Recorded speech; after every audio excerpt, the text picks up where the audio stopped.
వి news Telangana news కి స్వాగతం. Bulletin ముందుగా హెడ్లైన్స్ చూద్దాం. మాజీ మంత్రి శ్రీమతి విడుదల రజని ప్రెస్ మీట్. కుప్పంలో జననాయకుడు పేరుతో ఏర్పాటు చేసిన పోర్టల్ ను ప్రారంభించిన ముఖ్యమంత్రి చంద్రబాబు.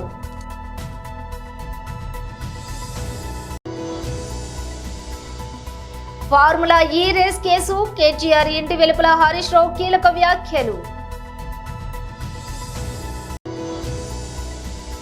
ఎంపీ అరవింద్ ధర్మపురి, బీజేఎల్పీ అల్లేటి మహేశ్వర్ రెడ్డి విలేకరుల సమావేశం. శుభ్మన్ గిల్ పై మాజీ క్రికెటర్ సంచలన వ్యాఖ్యలు. ఇక డీటెయిల్స్ చూస్తే మాజీ మంత్రి శ్రీమతి విడుదల రజని ప్రెస్ మీట్ నిర్వహించారు. నాకేదైనా ఒక అనారోగ్యం సమస్య వచ్చి ఏ హాస్పిటల్కి అయితే వెళ్ళి చికిత్స పొందుతానో అదే హాస్పిటల్లో అదే స్థాయిలోని వైద్యం ఆ రాష్ట్రంలోని పేదవాడికి కూడా అందాలనేది మరి ఆ దివంగత నేత డాక్టర్ వైఎస్ రాజశేఖర్ రెడ్డి గారి ఉద్దేశం. అంటే దీని యొక్క ముఖ్య ఉద్దేశం మనకేమర్థమవుతుంది?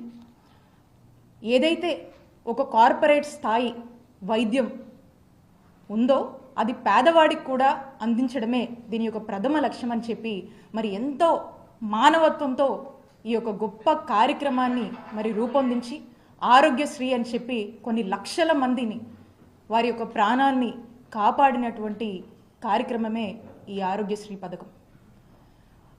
ఈ ఆరోగ్యశ్రీ పథకం మనం చూసినట్టయితే ఇదొక వెల్ఫేర్ ప్రోగ్రాము, వెల్ఫేర్ స్కీమ్ లాగా మనం చూసే కంటే కూడా ఏదైనా ఒక వెల్ఫేర్ ప్రోగ్రామ్ అంటే దాని మానిటరింగ్ వాల్యూ చూస్తాం. కానీ ఈ ప్రోగ్రామ్ చూసినట్టయితే ఇది ఒక మానిటరింగ్ వాల్యూతో పాటు ఒక ఎమోషనల్ వాల్యూ కూడా ఉన్నటువంటి అంత శాంక్టిటీ ఉన్నటువంటి ప్రోగ్రామ్గా ఆరోగ్యశ్రీని చూడాల్సినటువంటి అవసరం ఉంది. మరి ఇదే కార్యక్రమాన్ని ఈ గొప్ప మానవత్వంతో కూడినటువంటి ఈ కార్యక్రమాన్ని దీన్ని నిజం చేస్తూ వైఎస్ఆర్ గారు తీసుకొచ్చినటువంటి ఈ కార్యక్రమాన్ని పేదలకు ఎంతో మంచి చేస్తుందనేటువంటి ఒక గొప్ప లక్ష్యం ఉన్నటువంటి ఈ కార్యక్రమంగా దీన్ని మా నాయకుడు జగన్మోహన్ రెడ్డి గారు దీన్ని మరింత స్ట్రెంథెన్ చేస్తూ మరి మేము అధికారంలోకి వచ్చిన దగ్గర నుంచి ఏ విధంగా అడుగులు ముందుకు వేశారో రాష్ట్ర ప్రజలందరికీ కూడా తెలుసు. జగన్మోహన్ రెడ్డి గారు అధికారంలోకి వచ్చే నాటికి 1059 ఉన్నటువంటి ఈ ఆరోగ్యశ్రీ ప్రొసీజర్స్ ఏవైతే ఉన్నాయో వాటిని 3257 ప్రొసీజర్స్కి పెంచినటువంటి ఘనత జగనన్న ప్రభుత్వానికి దక్కుతుంది. అలాగే నెట్వర్క్ హాస్పిటల్స్ 919 నెట్వర్క్ హాస్పిటల్స్ ఉండేవి మేము అధికారంలోకి వచ్చే నాటికి. మరి వాటిని 2300 హాస్పిటల్స్గా కూడా విస్తరించడం జరిగింది జగనన్న ప్రభుత్వంలో.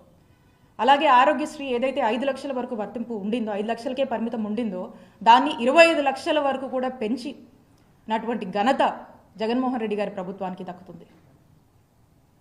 అలా మనం ఏది చూసినా కూడా జగనన్న ఆనాడు వైఎస్ఆర్ గారు ఏదైతే ఒక ఆలోచనతో ముందుకు వెళ్ళారో దాన్ని మరింత మరింత మరింత స్ట్రెంథెన్ చేస్తూ ఈ రాష్ట్ర ప్రజల ఆరోగ్యం ప్రభుత్వానిదే బాధ్యత.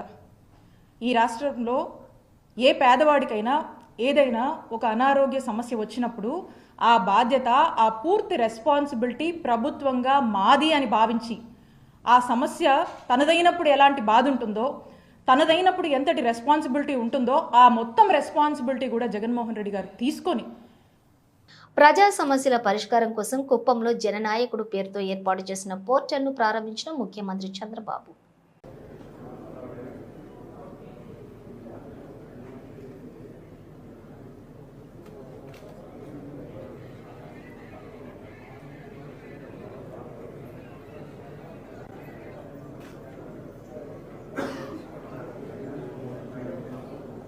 ఆధార్ కార్డు డూప్లికేషన్ తీసుకుంటున్నారా? జిరాక్స్ తీసుకుంటున్నారు. ఓటర్ కార్డు కూడా జిరాక్స్ తీసుకుంటున్నారు.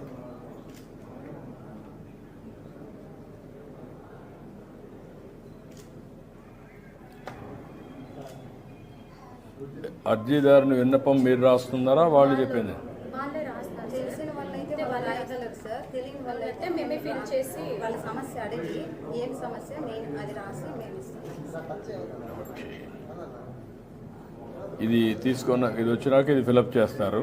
ఇది ఫిలప్ చేసిన తర్వాత చేసిన తర్వాత ఇక్కడ కాంటాక్ట్ బుక్ ఉంటుంది సార్ మన సైట్లో జననాయకుడు సైట్.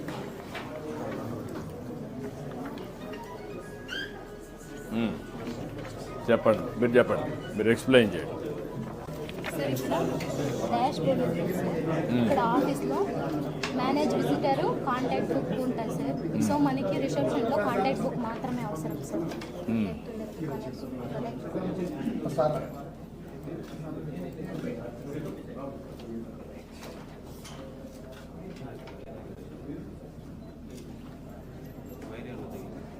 లేదు సార్.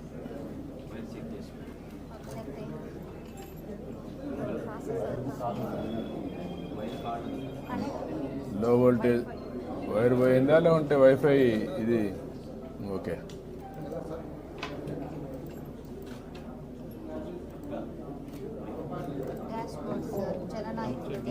జననాయకుడు డాష్ బోర్డ్, అందులో WhatsApp, party core data, TDP,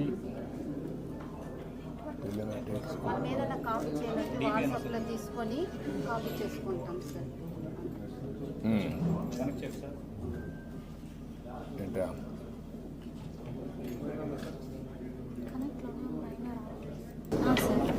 ఇలా ఆఫీస్ ఉంటుంది సార్. మేనేజ్ విజిటర్ వచ్చి లోపల కౌంటర్ వాళ్ళు మనము కాంటాక్ట్ బుక్లో యాడ్ చేసి వెళ్ళిన తర్వాత మొత్తం ఈ స్క్రీన్లో యాడ్ విజిటర్ సార్. ఎవరైనా కొత్తగా వచ్చినప్పుడు సో వాళ్ళ ఇన్ఫర్మేషన్ మనకు ముందుగా ఉంటుంది కదా సార్.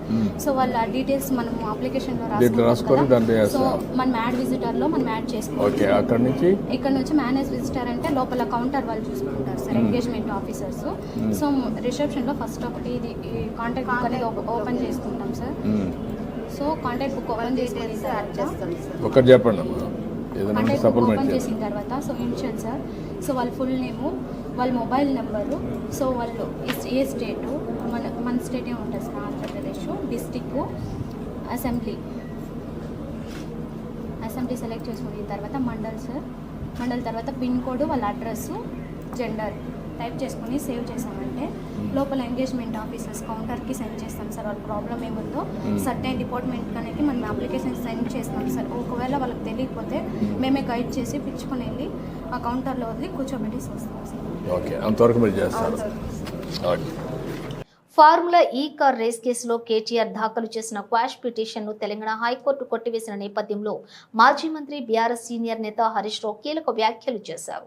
ఎన్నిసార్లు అరెస్టులు చేసినా 100 కేసులు పెట్టినా రేవంత్ రెడ్డిని ప్రశ్నిస్తూనే ఉంటామని ఆయన అన్నారు. కేసు విచారణ కొనసాగించడానికి హైకోర్టు అనుమతించిందని, తప్పు చేసినట్టుగా ఎక్కడా చెప్పలేదని హరీష్ రావు వ్యాఖ్యానించారు. ఈ రేస్తో రాష్ట్రానికి లాభం జరిగిందని, నష్టం జరగలేదని ఆయన పేర్కొన్నారు.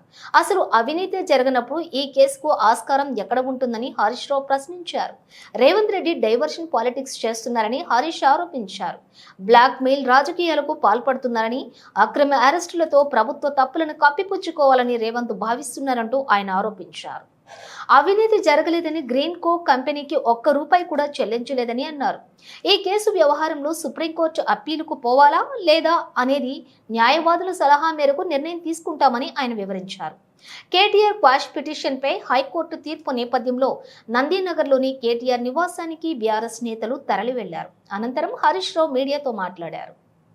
ఈరోజు రాష్ట్ర ప్రజలకు తెలుసు, అందరికి కూడా తెలుసు, రేవంత్ రెడ్డి గారి ప్రభుత్వం కేవలం డైవర్షన్ పాలిటిక్స్ లో భాగంగా కేటీఆర్ గారి పైన ఈ అక్రమ కేసు నమోదు చేయడం జరిగింది. ముఖ్యంగా రైతు బంధు విషయంలో వానకాలం రైతు బంధు ఎగ్గొట్టి యాసంగి పంటకు కూడా చెప్పిన 15,000 కాకుండా కేవలం 6,000 రూపాయలు ఇస్తామని చెప్పి ప్రజల్లో తీవ్రమైన వ్యతిరేకతను ప్రభుత్వం ఎదుర్కొంటా ఉంది. ఏడాది పాలన తర్వాత అన్ని సర్వే రిపోర్ట్లలో కూడా ఈ ముఖ్యమంత్రి ఫెయిల్యూర్ సీఎం అని, ఈ ప్రభుత్వం ఫెయిల్ అయిందని చెప్పి ఈ రాష్ట్రంలో వచ్చిన అన్ని సర్వే రిపోర్ట్లు కూడా తెలియజేస్తా ఉన్నాయి. సో ఈ క్రమంలో మా అక్రమ కేసు పెట్టి ప్రజల యొక్క దృష్టిని మరల్చాలని ఒక డైవర్షన్ పాలిటిక్స్ కు రేవంత్ రెడ్డి గారు పాల్పడతా ఉన్నారు.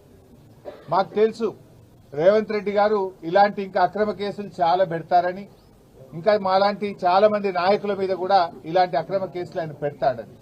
వీటన్నిటిని ఎదుర్కోవడానికి మేము సిద్ధంగా ఉన్నాం. మాకు తెలంగాణ ప్రజలు ముఖ్యం, ఈ రాష్ట్రం ముఖ్యం. ఎన్నో పోరాటాలతోని త్యాగాలతోని తెలంగాణ తెచ్చుకున్నాం. తెలంగాణ బాగుండడం, తెలంగాణ అభివృద్ధి చెందడం, తెలంగాణ ప్రజల సంక్షేమం బీఆర్ఎస్ పార్టీకి అత్యంత ముఖ్యమైనది.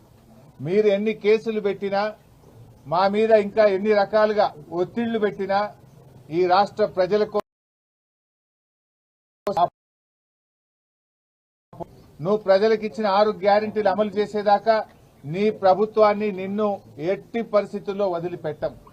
రేవంత్ రెడ్డి అనుకుంటున్నాడు బ్లాక్మెయిల్ రాజకీయాలతోనో, అక్రమ కేసులతోనో, అరెస్టులతోనో తన ప్రభుత్వం యొక్క తప్పిదాలను కప్పిపుచ్చుకుంటానో, మమ్మల్ని మానసికంగా బలహీనపరుస్తానని అనుకుంటా ఉన్నాడు. కానీ మేము మరింత బలంగా పోరాటం తప్ప ఎట్టి పరిస్థితుల్లో నీ అక్రమాలను గాని, నీ 6 గ్యారెంటీల అమలుపై నిన్ను ప్రశ్నించడాన్ని వదిలిపెట్టే ప్రశ్నే ఉత్పన్నం కాదు. ఈరోజు కేటీఆర్ గారి మీద హైకోర్టులో కూడా వచ్చిన తీర్పు కేవలం విచారణ కొనసాగించడానికే చెప్పింది హైకోర్టు. ఇది అక్రమ కేసు, దీని విచారణ నిలుపుదల చేయాలని చెప్పి బీఆర్ఎస్ పార్టీ తరఫున మేము కోర్టుకు వెళ్లాం. కోర్టేమి కేసును నిర్ధారించలేదు, ఇది తప్పు జరిగిందని చెప్పింది గాని శిక్ష వేసింది కాదు. కేవలం విచారణ కొనసాగించడానికి మాత్రమే ఈరోజు కోర్టు అనుమతి ఇచ్చింది. విచారణకు సహకరిస్తాం. ఈ ముందు నుంచి కూడా కేటీఆర్ గారు 100% విచారణకు సహకరిస్తామని చెప్పాం. ఎందుకంటే మేము తప్పు చేయలేదు, అసలు అవినీతే జరగలేదు, రాష్ట్ర ప్రభుత్వం నుంచి 1 రూపాయి కూడా గ్రీన్ కో కంపెనీకి చెల్లించలేదు. అక్కడ ఇది ఎప్పుడు జరిగింది? రేవంత్ రెడ్డి గారు ప్రమాణ స్వీకారం చేసిన 3వ రోజే ఆ కంపెనీ ప్రతినిధి ఏడాది పాటు నువ్వు ఎందుకు కేసు పెట్టలే, ఏడాది తర్వాత ఎందుకు పెడుతున్నావు? కేటీఆర్ గారు అడుగడుగునా నేను ప్రశ్నిస్తా ఉన్నాడు, నీ తప్పిదాలను బయట పెడతా ఉన్నాడు, నీ ప్రభుత్వం యొక్క వైఫల్యాలను ఎత్తి చూపుతా ఉన్నాడు కనుక ఏడాది తర్వాత దాన్ని బయట పెట్టినావు. నిన్ను ఆ కంపెనీ ప్రతినిధి కలిసిన విషయాన్ని నువ్వు ఎందుకు బయట పెట్టలే, మీడియాకి ఎందుకు చెప్పలే? అది మేం బయట పెట్టినాం. దీన్ని అంతా బట్టి చూస్తా ఉంటే ఎంపీ అరవింద్ ధర్మపురి, బీజేఎల్పీ అల్లేటి మహేశ్వరరెడ్డి విలేకరుల సమావేశం నిర్వహించారు. ఈరోజు మంత్రి గారు చేసి ఆదేశాలు ఇచ్చి వారితో పని చేయించుకొని ఈరోజు నా ప్రమేయం లేదు, అధికారులదే ప్రమేయం ఉన్నదని చెప్పే ప్రయత్నం చేయడం అంటే, ఆ రోజు మీరు నిరంకుశంగా వారిని లొంగ తీసుకొని వారిని భయభ్రాంతుల్ని చేసి మీరు తీసుకున్న నిర్ణయాన్ని వారితో ఇంప్లిమెంట్ చేయించి ఈరోజు మీరు తప్పించుకునే ప్రయత్నం చేస్తున్నటువంటి మరి కేటీఆర్ గారు, నిజంగా ఈ ప్రజాస్వామ్యంలో మీరు నిర్దోషి అయితే దీన్ని నిలబడి ఎదుర్కొని వాస్తవాలు తేటతెల్లం ప్రజానీకానికి చేయాల్సినటువంటి అవసరం ఉన్నది తప్ప, ప్రజాక్షేత్రంలో ఈ వాస్తవాలు ఏందో నాయకుడు అనేవాడు వాస్తవాన్ని బయటపెట్టి దీన్ని ఎదుర్కోవాలి తప్ప ఈరోజు దొంగతనాల కోట్లకు వెళ్ళేసి తప్పించుకునే ప్రయత్నం చేయడం ఇది బాధాకరం అని చెప్పి తెలియజేస్తా ఉన్నాను. మరి గత ప్రభుత్వంలో జరిగినటువంటి అనేకమైనటువంటి అక్రమాలు, గత ప్రభుత్వంలో జరిగినటువంటి అనేకమైనటువంటి కుంభకోణాలు అవన్నీ కూడా వెలికి తీస్తానని చెప్పినటువంటి రేవంత్ రెడ్డి గారు లక్షల కోట్ల రూపాయలు కక్కిస్తా, లక్షల కోట్ల రూపాయలతోటి మరి సంక్షేమ కార్యక్రమాలు చేపడతానని చెప్పి ఆ రోజు మీరు కాదు రాహుల్ గాంధీ గారితో మీరు పలికించినటువంటి పలుకులు ఇంకా ప్రజలు మర్చిపోలేదు. 2 లక్షల కోట్ల కుంభకోణం ఒక కాళేశ్వరంలో జరిగింది. ఆ 2 లక్షల కోట్ల కుంభకోణంతో 6 గ్యారెంటీలు ఇంప్లిమెంట్ చేస్తా అని చెప్పి ఆ రోజు రాహుల్ గాంధీతో చిలక పలుకులు పలికించిన రేవంత్ రెడ్డి గారు మరి 2 లక్షల కోట్లు ఏమైనాయి? ఆ కుంభకోణం సంగతి ఎందుకు మాట్లాడతలేరు? అదే కాకుండా ధరణిలో జరిగినటువంటి లక్షల కోట్ల కుంభకోణం గురించి మాట్లాడారు. మరి ఆ లక్షల కోట్ల రూపాయల కుంభకోణం సంగతి ఏమైంది? మరి లక్షలాది కోట్ల రూపాయల కుంభకోణం జరిగిందని ఒకవైపు చెప్తున్నటువంటి రేవంత్ రెడ్డి గారు మరి ఇప్పటి వరకు మరి మొన్నటికి మొన్న 1000 సంవత్సరాలు జైల్లో పెట్టినా సరిపోనన్ని శిక్ష పడుతుందని చెప్పేసినటువంటి రేవంత్ రెడ్డి గారు మరి 1000 సంవత్సరాలకు శిక్ష పడేటువంటి నేరం ఏం చేశారో ఇప్పటి వరకు మీరు బయట పెట్టలేదు. 1000 సంవత్సరాలకు సరిపడేటువంటి నేరంకి ఎన్ని శిక్షలు పెట్టారు, ఎన్ని కేసులు పెట్టారు, ఎన్ని రకాలుగా మీరు ప్రజానీకానికి వాస్తవాలు తెలియజేశారు, ఇప్పటి వరకు దాని మీద ప్రస్తావన చేయలేదు. కేవలం సినిమా డైలాగులు కొడతా ఉన్నారు. మీరు మరి తిట్టినట్టు చేస్తే ఆయన ఏడ్చినట్టు చేస్తూ ఉన్నారు. మీ ఇద్దరి మధ్యలో ఉన్నటువంటి మ్యాచ్ ఫిక్సింగ్ ఖచ్చితంగా ఈరోజు మరొక్కసారి రుజువైంది. టీఆర్ఎస్ కాంగ్రెస్ ఒకటేనని మరి పెద్ద పెద్ద కేసులు, లక్షల కోట్ల రూపాయల కుంభకోణాలు, 1000 సంవత్సరాలు జైలు శిక్ష పడేటువంటి మరి నేరాలు చేసిందని చెప్పేటువంటి రేవంత్ రెడ్డి గారు పిటి కేసులు పెట్టి వారిని తప్పించే ప్రయత్నం చేస్తున్నారు. ప్రజల్ని మరి మభ్యపెట్టేసి తప్పుదోవ పట్టించే ప్రయత్నాలు చేస్తున్నారంటే దీని వెనుక బలమైనటువంటి కారణాలు మేము భావిస్తూ ఉన్నాం. వారిని మరి ఆ పెద్ద కేసుల నుంచి తప్పించడానికే మీరు తప్పుదోవ పట్టించేటువంటి కార్యక్రమాలు చేస్తున్నట్టుగా మేము భావిస్తూ ఉన్నాం. ఖచ్చితంగా అవన్నీ కూడా వాస్తవాలు మరి ప్రజాక్షేత్రంలోకి రావాలి, ప్రజానీకానికి తెలియజేయాల్సిన అవసరం ఉన్నది. వాస్తవాలు ఏందో 1000 సంవత్సరాలు జైలు శిక్ష పడేటువంటి నేరాలు మరి వీళ్ళు ఏం చేశారో అవన్నీ కూడా బయటకు రావాలా. అవన్నీ కూడా బయట మీరు వాస్తవంగా మరి వాటికి తగ్గటువంటి సెక్షన్లతోటి మీరు కేసులు ఫైల్ చేసిన అవసరం ఉన్నది. ఖచ్చితంగా ఇలాంటి మరి చిన్న పిటి కేసులతోటి వారిని తప్పించే ప్రయత్నం చేయడం మరి ప్రజలు గమనిస్తున్న సంగతి మరొకసారి తెలియజేస్తాను. బోర్డర్ గవాస్కర్ ట్రోఫీలో భారత జట్టు వైఫల్యం. ప్రపంచ టెస్ట్ ఛాంపియన్షిప్ ఫైనల్ రేస్ నుంచి నిష్క్రమణ నేపథ్యంలో టీమిండియా సెలెక్టర్ల తీరుపై మాజీ క్రికెటర్ కృష్ణమాచారి శ్రీకాంత్ విమర్శలు గుప్పించాడు. శుభ్మన్ గిల్ కు ఎక్కువ ప్రాధాన్యం ఇస్తున్నారని, పదే పదే విఫలమవుతున్నప్పటికీ జట్టులో చోటు కల్పిస్తున్నారని విమర్శించాడు. ఇందుకోసం ప్రతిభ కలిగిన యువ ఆటగాళ్లను పక్కన పెడుతున్నారంటూ చెప్పాడు. తాజాగా జరిగిన బోర్డర్ గవాస్కర్ ట్రోఫీలోనూ గిల్ విఫలమయ్యాడని గుర్తు చేసుకున్నారు. ఈ సిరీస్ లోని మొత్తం 5 ఇన్నింగ్స్లలో గిల్ కేవలం 93 పరుగులు మాత్రమే చేశాడని శ్రీకాంత్ చెప్పాడు. గిల్ ఓవర్ రేటెడ్ క్రికెటర్ అని శ్రీకాంత్ వ్యాఖ్యానించారు. ఈ విషయం తాను ప్రతిసారి చెబుతున్నప్పటికీ ఎవరూ వినటం లేదన్నాడు. సూర్యకుమార్ యాదవ్ సత్తా ఉన్న ఆటగాడని, అతడి టెక్నిక్ బాగుంటుందని మెచ్చుకున్నాడు. యాదవ్ తో పాటు ఫస్ట్ క్లాస్ క్రికెట్ లో అద్భుతంగా రాణిస్తున్న రుతురాజ్ గైక్వాడ్, ఇండియా ఏ టూర్లలో మెరుస్తున్న సాయి సుదర్శన్ వంటి ఆటగాళ్లకు టెస్టులో ఎక్కువగా ఛాన్సులు ఇవ్వాలని సెలెక్టర్లకు సూచించాడు. ప్రతిభ కలిగిన యువ ప్లేయర్లను ప్రోత్సహించాలని కృష్ణమాచారి శ్రీకాంత్ చెప్పాడు. సంక్రాంతి సీజన్ వస్తుందంటే తెలుగు రాష్ట్రాల్లో హడావిడి మామూలుగా ఉండదు. ప్రయాణాలు ఊపందుకుంటాయి. ఇటు ఏపీ అటు తెలంగాణ రాష్ట్రాల ఆర్టీసీలు వేల సంఖ్యలో అదనపు బస్సులు వేసినా ప్రయాణికుల రద్దీ ఏ మాత్రం తగ్గదు. ఈ నేపథ్యంలోనే ఏపీఎస్ఆర్టీసీ ఈ సంక్రాంతికి బస్సుల సంఖ్యను మరింత పెంచింది. 7,200 స్పెషల్ బస్సులు నడపాలని ఆర్టీసీ నిర్ణయించింది. తెలంగాణ ఇతర పొరుగు రాష్ట్రాలకు పెద్ద సంఖ్యలో స్పెషల్ బస్సులు నడపనున్నారు. సంక్రాంతి స్పెషల్ బస్సులు జనవరి 8 నుంచి 13వ తేదీ వరకు అందుబాటులో ఉంటాయని ఏపీఎస్ఆర్టీసీ వెల్లడించింది. హైదరాబాద్ నుంచి ఇతర ప్రాంతాలకు 2,153 బస్సులు, బెంగళూరు నుంచి ఇతర ప్రాంతాలకు 375 బస్సులు, విజయవాడ నుంచి 300 అదనపు బస్సులు నడపనున్నారు. ఇక తిరుగు ప్రయాణానికి ఈ నెల 16 నుంచి 20 వరకు 3,200 ప్రత్యేక బస్సులు నడపనున్నారు. ప్రత్యేక బస్సుల్లో ఎలాంటి అదనపు ఛార్జీలు ఉండవని ఆర్టీసీ స్పష్టం చేసింది. ఒకేసారి రానుపోను టికెట్ బుక్ చేసుకుంటే 10% రాయితీ లభిస్తుందని కూడా వెల్లడించింది. ఈ స్పెషల్ బస్సుల్లో ముందస్తు టికెట్ బుకింగ్ చేసుకునే సౌకర్యం ఉంటుందని తెలిపింది. కామారెడ్డి పట్టణంలోని గాంధీగంజ్లోని వ్యవసాయ మార్కెట్ కార్యాలయం ఆవరణలో నూతనంగా నియామకమైన వ్యవసాయ మార్కెట్ కమిటీ పాలకవర్గ ప్రమాణ స్వీకారానికి ముఖ్య అతిథులుగా ప్రభుత్వ సలహాదారులు మహమ్మద్ షబీర్ అలీ, ఇన్ఛార్జ్ ముఖ్యమంత్రి Jupally Krishna Rao, MP Suresh Shetkar, municipal chairperson Gaddam Indupriya Chandrasekhar Reddy హాజరయ్యారు. మార్కెట్ చైర్మన్ గా ధర్మగోని లక్ష్మి రాజగౌడ్లను నియమించారు. మార్కెట్ వైస్ చైర్మన్ గా మిల్కూరి బ్రహ్మానందరెడ్డిలను నియమించారు. ఈ కార్యక్రమానికి జిల్లా కాంగ్రెస్ కార్యకర్తలు పెద్ద ఎత్తున పాల్గొన్నారు. సుదీర్ఘ రాజకీయ అనుభవం ఉన్నటువంటి మీ అభిమాన నాయకుడు, రాష్ట్ర ప్రభుత్వ సలహాదారు, ఈరోజు నా పెద్దలు షబీర్ అలీ గారు, అట్లాగే మరో మీ అభిమాన నాయకుడు సీనియర్ ఎంపీ గారు, తెలంగాణ ఉద్యమంలో పార్లమెంటును గడగడలాడించిన దడదడలాడించిన సురేష్ శెట్కర్ గారు, అట్లాగే ఈనాటి Kamareddy market AMC chairman Lakshmi Raja Goud గారు, అట్లాగే వైస్ చైర్మన్ బ్రహ్మానంద రెడ్డి గారు, అట్లాగే పాలకవర్గ డైరెక్టర్స్ అందరికీ, అట్లాగే గడ్డం ఇందుప్రియ గారు చైర్పర్సన్ కామారెడ్డి గారికి మున్సిపాలిటీ, అట్లాగే చంద్రకాంత్ రెడ్డి గారు జిల్లా గ్రంథాలయ సంస్థ చైర్మన్ గారికి, ఇంకా వేదిక పదవులు అలంకారప్రాయం కాకూడదు. రైతుల శ్రేయస్సు కోసం నిత్యం కష్టపడుతూ మార్కెట్ అగ్రికల్చర్ మార్కెట్ కమిటీ యొక్క ఆదాయం పెంచుతూ కేవలం మార్కెట్కి వచ్చిన ధాన్యాన్ని కొనుగోలు అమ్మకాలకే కాకుండా రైతులకు సంబంధించిన వివిధ రకాల సమస్యలు ఉంటాయి, వాటన్నిటిని పరిష్కరించే స్థాయికి ఎదగాల. ఎట్లా? ఎందుకంటే చాలా ఆదాయం అంతా అన్యాక్రాంతం వెళ్తూ ఉంటుంది. ఆదాయం రాకుండానే బయటనే ట్యాక్స్ కట్టకుండా ట్రక్కులు పోతూ ఉంటాయి. వాటన్నిటిని కంట్రోల్ చేసి కలిసి ఇక ఏమ్స్ ఆదాయం పెంచేటట్టు చేయాలి ఒకటి.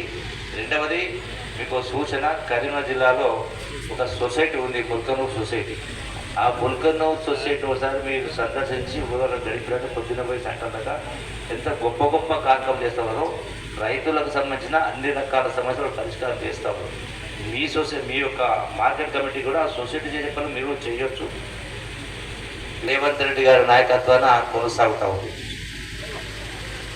వస్తూ పేపర్లో చూస్తా రాష్ట్ర ప్రభుత్వ ఉత్తర్వుల ద్వారా వ్యవసాయ మార్కెట్ కమిటీ కామారెడ్డి అధ్యక్షులు, ఉపాధ్యక్షులు, సభ్యులుగా నియమింపబడినారు. మీరు నేను నా పదవీ కాలంలో వ్యవసాయ మార్కెట్ల చట్టం మన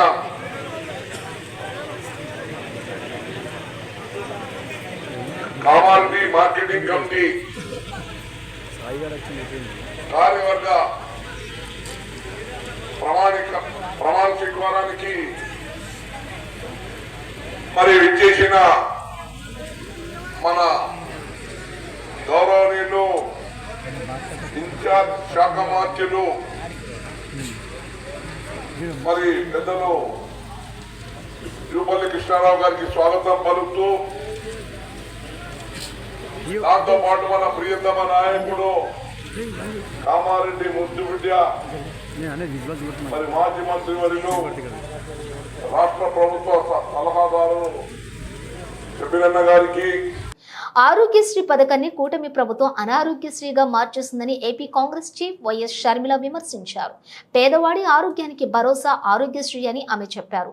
దివంగత ముఖ్యమంత్రి వైఎస్ రాజశేఖర రెడ్డి మానస పుత్రిక ఈ పథకమని అన్నారు. ప్రాణాలు తీసే జబ్బొచ్చిన సంజీవని లాంటి ఆరోగ్యశ్రీ పథకాన్ని కూటమి సర్కార్ నిర్వీర్యం చేస్తోందని దుయ్యబట్టారు. 3,000 కోట్ల బకాయిలు చెల్లించకుండా వైద్య సేవలు నిలిచేదాకా చూడటం అంటే పథకాన్ని నిర్వీర్యం చేసే కుట్రగానే దీన్ని చూడాలని షర్మిల అన్నారు. ఆరోగ్యశ్రీ పథకానికి మంగళం పాడి ప్రజల ఆరోగ్యంతో కూటమి ప్రభుత్వం చెలగాటమాడుతోందని విమర్శించారు. ఆరోగ్యానికి పెద్దపీట అంటూనే కత్తిపీట వేస్తున్నారని అన్నారు. ఆరోగ్యశ్రీని నిర్వీర్యం చేస్తూ వదిలించుకునే ప్రయత్నాలు చేస్తున్నారని మండిపడ్డారు. ముఖ్యమంత్రి చంద్రబాబుని కాంగ్రెస్ పార్టీ పక్షాన డిమాండ్ చేస్తున్నాం. ఆరోగ్యశ్రీ పథకానికి బకాయిలు గత ప్రభుత్వం పెండింగ్ లో పెట్టినవే అయినా వాటిని చెల్లించే బాధ్యత మీ ప్రభుత్వంపైనే ఉంది. వెంటనే ఆసుపత్రుల యాజమాన్యాలను చర్చలకు పిలవండి. పెండింగ్ బకాయిలు 3,000 కోట్లు తక్షణం విడుదల చేయండి. ఆరోగ్యశ్రీ సేవలను వెంటనే పునరుద్ధరించి పథకానికి ఏ లోటు రాకుండా చూడాలని డిమాండ్ చేస్తున్నాం అని షర్మిల చెప్పారు. ఈ మేరకు ఆమె ఎక్స్ వేదికగా స్పందించారు. బులెటిన్ ముగించే ముందు హెడ్లైన్స్ మరోసారి. మాజీ మంత్రి శ్రీమతి విడుదల రజనీ ప్రెస్ మీట్. కుప్పంలో జననాయకుడు పేరుతో ఏర్పాటు చేసిన పోర్టల్ ను ప్రారంభించిన ముఖ్యమంత్రి చంద్రబాబు.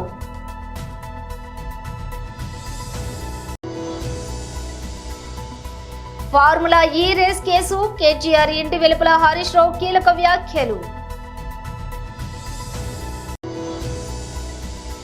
ఎంపీ అరవింద్ ధర్మపురి, బీజేఎల్పీ అల్లేటి మహేశ్వర్ రెడ్డి విలేకరుల సమావేశం. శుభ్మన్ గిల్ పై మాజీ క్రికెటర్ సంచలన వ్యాఖ్యలు. ఇవి బులెటిన్ విశేషాలు. మరో బులెటిన్తో మళ్ళీ కలుద్దాం.